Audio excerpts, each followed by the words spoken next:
सई आता आपण जाणार आहोत वैभव मांगलेंच्या भविष्य काळात, म्हणजे 20 वर्षानंतर काय घडेल. वैभव मांगले गेले जीवन गौरव पुरस्कार मिळावा म्हणून नाट्य परिषदेच्या अध्यक्षांकडे. बघूयात त्यांना जीवन गौरव पुरस्कार मिळतोय का. आणि हा धमाल परफॉर्मन्स घेऊन येतात निर्मिती त्यांच्या टीमचे वैभव आणि क्षिती.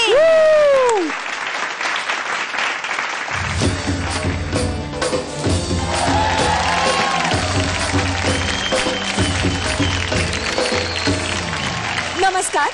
अखिल भारतीय नाट्य संघटनेची मी अध्यक्षा शीतल क्षुल्लक आपल्या सगळ्यांचं स्वागत करते.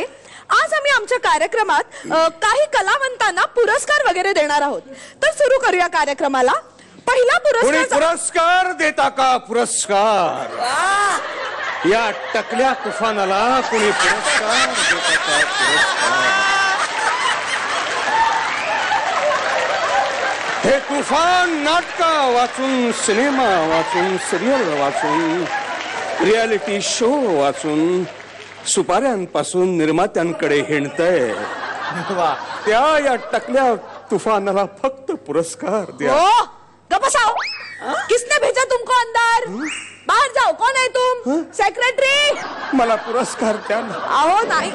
मला पद्मभूषण द्या, पद्मविभूषण द्या, वाटल्यास भारतरत्न द्या. अरे अरे छोटासा दिला तरी चालेल.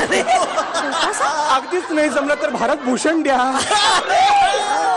तुम्हाला ते द्यायला जमेल का. पद्मश्री. काय घाणेरडा माणूस आहे. चल बाहेर हो. बाहेर हो. कोण आहेस तू. मी कोण आहे. मी नटसम्राट वैभव मांगले.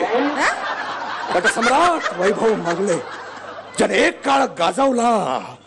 सिनेमा म्हणू नका, नाटक म्हणू नका, रियालिटी शो म्हणू नका. हो मी काहीच म्हणत नाहीये. म्हणा ना मला कला, म्हणा ना मला कलावंत म्हणा. मला ओळखा ना. मला ओळखा. हो माझी सही घ्या ना. किमान अंगठा तरी घ्या. पण मला अंगठा दाखवू नका. मला पुरस्कार द्या. मला एक मिनिट मला सांगा. पुरस्कार देण्याजोगं तुम्ही काय केलंय. काय केलंय म्हणून काय विचारता हो. एकेकाळी मी गाजवलाय फूबाई फू. अय्या 20 वर्षापूर्वी चालू असलेल्या फूबाई फू मध्ये तुम्ही होतात. येस मीच होतो.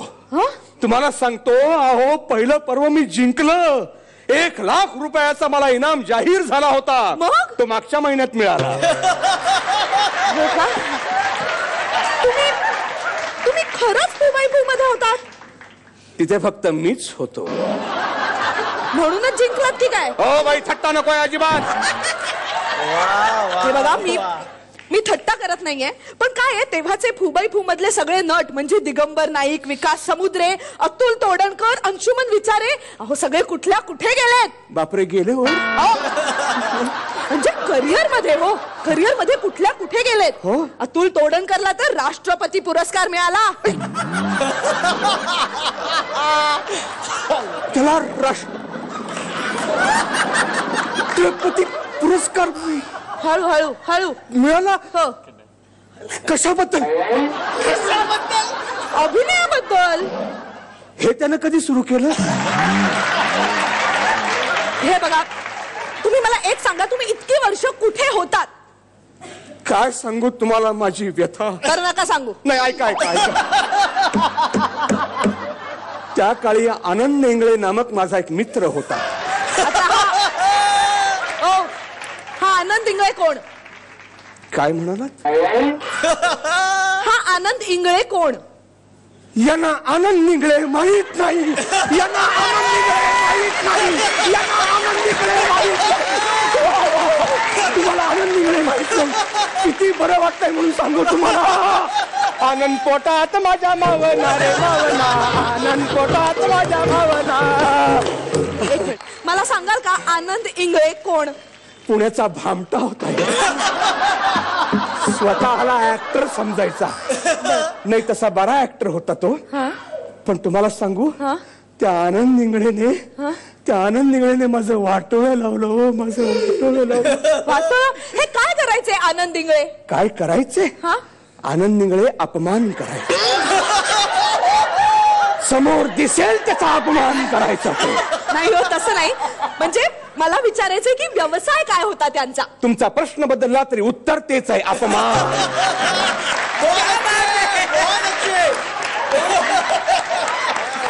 अपमान करणं हाच त्याचा व्यवसाय. अरे नाही आधेमध्ये वेळ मिळेल तेव्हा तो ऍक्टिंग करायचा. ऍक्टिंग कसली? संजय मोनेची मिमिक्री करायचा. मला हे विचारायचं की ते कुठल्या सिरियल मध्ये काम करायचे हो? कुंकू नामक एक सिरियल होती त्या काळी, त्यात वामन किल्लेदाराचं काम करीत असे तो. वामन किल्लेदार? अहो मग त्यांचं नाव आनंद इंगळे नाही काही? ते द फेमस अंड्या कुमार आहेत. इंगळेचा अंड्या कुमार झाला हो.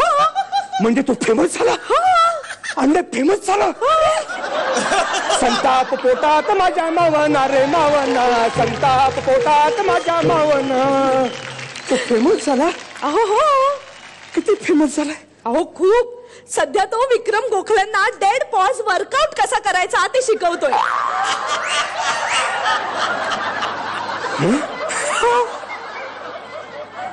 कुठला प्रोजेक्ट चालू आहे त्याचा सध्या? का अजूनही एवढंच करतोय? नाही हो, ती सिरियल फार लवकर बंद झाली. मागच्याच महिन्यात बंद झाली हो. 20 वर्ष चालली होती सिरियल.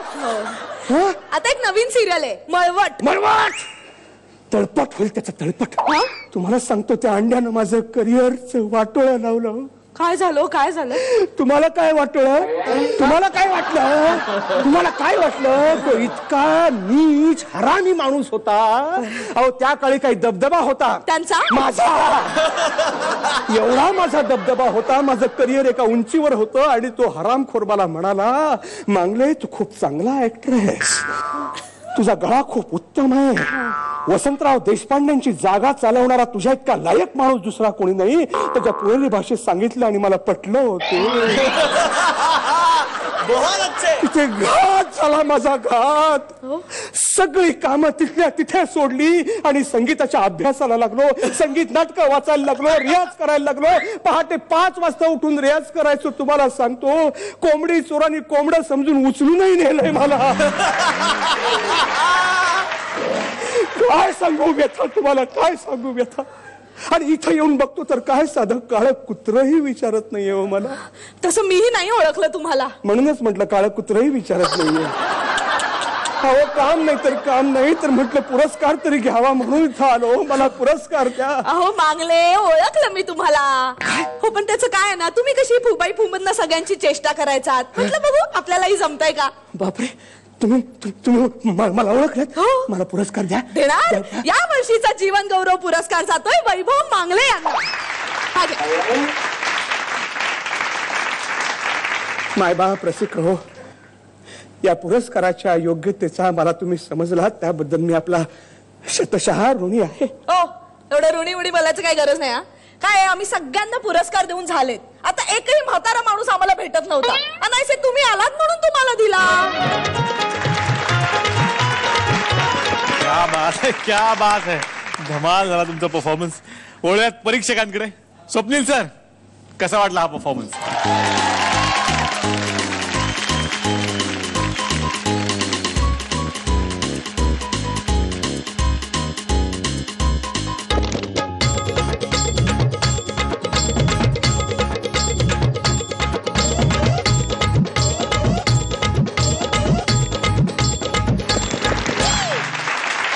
अली, हाँ तुझे एक तकलीफ और दूंगा.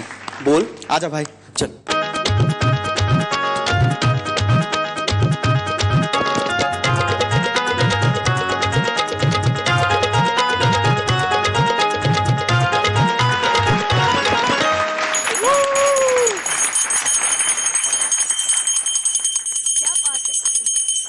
सुपर परफॉर्मेंस आपने दिया सर. मतलब ये एज एन एक्टर मैं बोल सकता हूँ इतना बारीकी है इसमें. एंड चांसेस बहुत होते कि आप ओवरबोर्ड चले जाए, पर आपने इतना रिस्ट्रेंट परफॉर्मेंस. सुपर. आपने बहुत अच्छा सपोर्ट किया इनको. जो सुपर एक्ट. विकास आपने बहुत अच्छा लिखा. काश आप देख सकते हैं कितना अच्छा परफॉर्म किया. पर मैं बहुत अच्छे सर, मैं राइटर हमेशा विनर होता है सर.